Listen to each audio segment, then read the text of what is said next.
Hello there, and welcome to this walkthrough of the product news in Content Studio 4.4. Let's dig right into it. The first feature we will walk through is the Publish dialog improvements. When you try to publish items in Content Studio 4.4, you get a new warning section up top.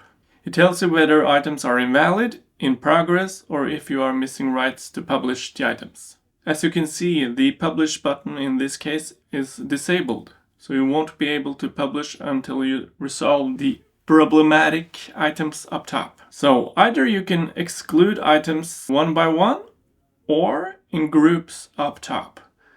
And as you can see, the warning dialog automatically refreshes. Now everything is fine, and then we can publish the contents.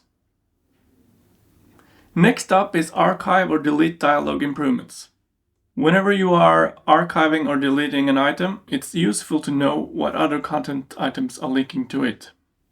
So when we are trying to archive a content now, we can see a warning in the dialog that says it has inbound references.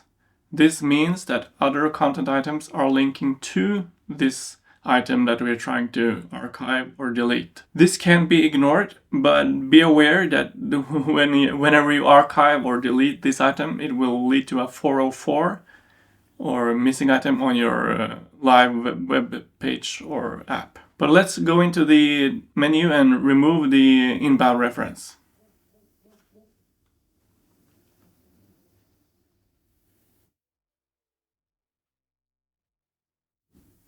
Like this.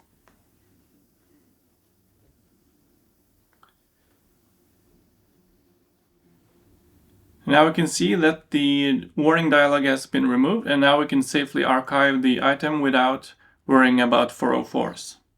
Next up is a new menu item in the toolbar for showing changes to modified content.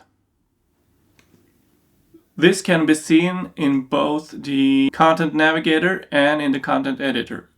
The Show Changes link is up right in the toolbar next to the status effect. And when we click it, you obviously see what has been changed since last time. Previously, to see the same information, we had to go to the widgets and version history.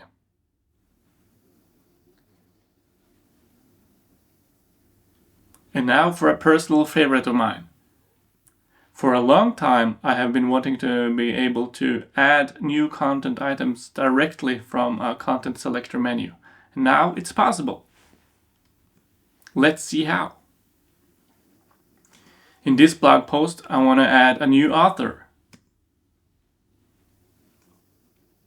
Here we can see the current authors, but I want to add a new author. And previously, to achieve this, we had to go outside to the Content Navigator again, and then create a new author in the appropriate place. But now, let's see the magic happen. By clicking the plus icon next to the drop-down menu, we can now automatically create a new author. In this case, the Content Selector is set up to only create author content types. But if a Content Selector is not set up that way, you instead open the normal Create Content dialog, where you can choose different content types. But in this case, the content type is author. Note that the newly created content item is now placed directly below the content where you first created it. So in this case, it's under a blog post. So if you want to move it to, for instance, a folder for authors, you are free to do that. Now, let's talk about the improved workflow. Whenever you press Mark as ready on an item in draft mode, you are now automatically transferred to the Publish wizard. This saves you a lot of time and hassle. Finally, as a bonus, we want to mention that we now support Greek characters and the special characters in the HTML area. That's it for this walkthrough of Content Studio 4.4. Don't hesitate to reach out to us if you have any questions. And until then, so long!